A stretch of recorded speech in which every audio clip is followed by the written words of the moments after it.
일본 정부가 후쿠시마 오염수를 바다로 흘려보내면 방사성 물질인 삼중수소가 4, 5년 뒤에는 한국 해역에 흘러들 거란 분석이 나왔습니다. 다만 한국 해역의 삼중수소 농도를 크게 높이지는 않을 것으로 내다봤는데요. 그렇다고 해서 오염수 방류가 생태계에 미치는 영향이 적다고는 장담할 수 없습니다. 보도에 강현식 기자입니다. 한국해양과학기술원과 한국원자력연구원이 후쿠시마 오염수 속 삼중수소 확산 실험 결과를 내놨습니다. 일본이 오염수를 다음 달부터 10년 동안 연간 22조 베크렐 방류한다고 가정했을 때 오염수 속 삼중수소는 방출 4, 5년 후 한국 해역으로 유입되는 것으로 확인됐습니다. 다만 한국 해역의 삼중수소 농도는 크게 변하지 않을 것으로 예측됐습니다. 방류로 예상되는 삼중수소의 농도는 국내 해역 평균 농도의 17만 분의 1 수준입니다.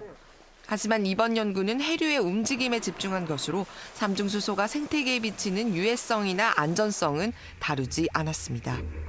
이번 시뮬레이션은 해수 중에 있는 삼중수소에 대한 시뮬레이션입니다. 그래서 이미 아시다시피 삼중수소 자체는 해수에 이미 있는 부분도 있고 거기에 이제 추가적으로 얼마 되는지 어떻게 확산되는지에 대한 시뮬레이션이고 이제 생태계 영향이라든지 이런 부분은 이 연구에서는 포함되어 있지 않습니다.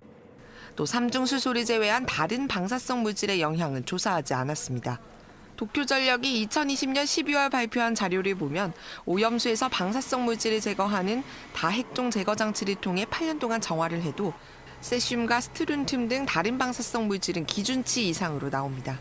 시민들의 안전이나 이런 것을 먼저 좀 염두에 두고 다각도로 좀 아주 정교한 시뮬레이션이 돼야 될 것 같은데 그렇지 못하고 그냥 정부의 방향대로 그렇게 좀 시뮬레이션 결과를 도출을 한 것 같아서 후쿠시마 원전 오염수에 포함된 방사성 핵종을 완벽히 검증하지 않는 이상 안전을 담보할 수 없는 상황.